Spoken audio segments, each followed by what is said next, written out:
Segundo, salud mental, el principal problema en Bogotá, en Colombia. Calon Presiden Kolombia Miguel Uribe hingga Senin 9 Juni 2025 masih dalam kondisi kritis pasca penembakan di bagian kepalanya oleh seorang remaja saat kampanye di Bogota Sabtu 7 Juni waktu setempat. Miguel Uribe ditembak 3 kali, 2 kali di kepala dan 1 kali di paha kiri. Polisi menangkap pelaku penembakan yang dilakukan oleh seorang tersangka remaja berusia 15 tahun di lokasi kejadian. Setelah ditembak, Miguel langsung dilarikan ke klinik Medicentro Bogota.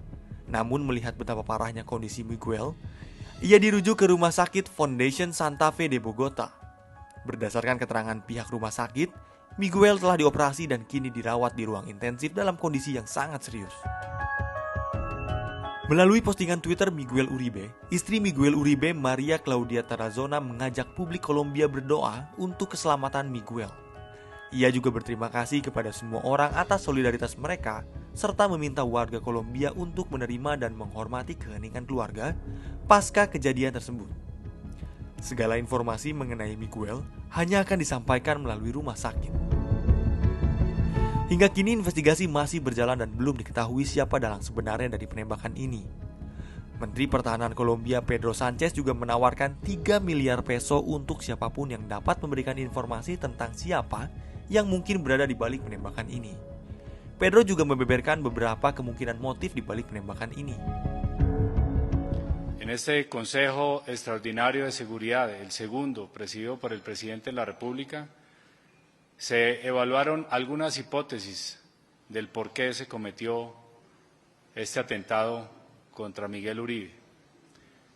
No podemos asegurar cuál de ellas tenga mayor peso, pero en este momento no podemos determinar o desvirtuar más bien alguna de ellas. Podríamos agruparla en 3 grandes grupos. Si fue directamente por tratarse de ser Miguel Uribe Turbay, o si fue por ser político y todo lo que va alrededor de su partido político, o si se trata de desestabilizar al gobierno nacional a través de afectar a algunos miembros que piensen diferente a este gobierno. Miguel Uribe memang politisi yang sering mengkritisi pemerintahan saat ini yang dipimpin oleh Presiden Gustavo Petro yang dikenal berhaluan kiri. Miguel adalah senator Kolombia dan juga kandidat presiden dari partai oposisi Demokrat yang didirikan oleh mantan Presiden Alvaro Uribe Vélez. Dilansir dari BBC, politisi berusia 39 tahun ini lahir di Bogota pada tahun 1986.